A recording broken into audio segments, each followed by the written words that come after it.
মার্কিন president Donald Trump বলছেন তেহরানের সঙ্গে অত্যন্ত গুরুত্বপূর্ণ আলোচনা চলছে।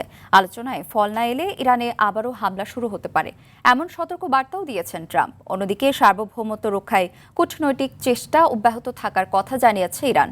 আরও জানাচ্ছেন ইমতিয়াজ আহমেদ।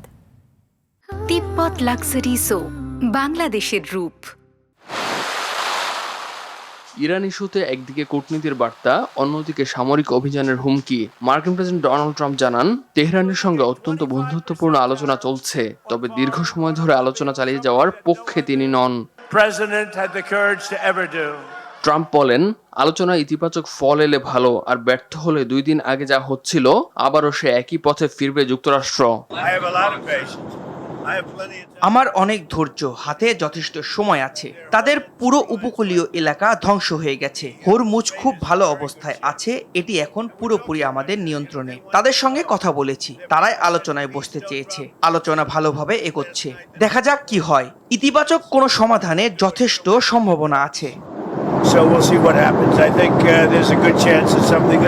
এরই মধ্যে ওয়াশিংটনে পৌঁছেছেন ইসরায়েল প্রধানমন্ত্রী বেনিয়ামিন নেতানিয়াহু। ধারণা করা হচ্ছে হোয়াইট হাউসে ট্রাম্পের সঙ্গে অনুষ্ঠিত হতে যাওয়া বৈঠকে ইরান ইস্যু এবং চলমান আঞ্চলিক নিরাপত্তা পরিস্থিতি প্রধান আলোচ্য বিষয় হতে পারে। অন্যদিকে ইরানের পররাষ্ট্র মন্ত্রণালয়ের মুখপাত্র ইসমাইল বাঘেই বলছেন, তেহরান বর্তমানে যুক্তরাষ্ট্রের সঙ্গে সরাসরি আলোচনা করছে না, তবে জাতীয় স্বার্থ রক্ষায় কূটনৈতিক চেষ্টা অব্যাহত রাখছে ইরান। তিনি দাবি করেন, হরমুজ প্রণালীর নিয়ন্ত্রণ এখনো ইরানের হাতেই আছে। জাতিসংঘের মানবাধিকার বিষয়ক হাই কমিশনার ফলকার তুর্ক বলছেন, লেবাননে ইসরায়েলি অভিযানে আন্তর্জাতিক আইন লঙ্ঘনের একাধিক ঘটনা নথিভুক্ত করেছে তার দপ্তর। এর কিছু ঘটনা যুদ্ধাপরাধের পর্যায়ে পড়তে পারে বলেও মন্তব্য করেন high commissioner.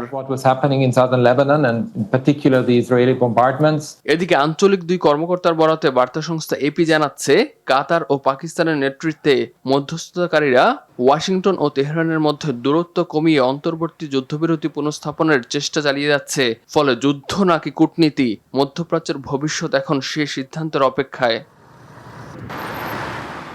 Imtiaz Ahmed, RTV।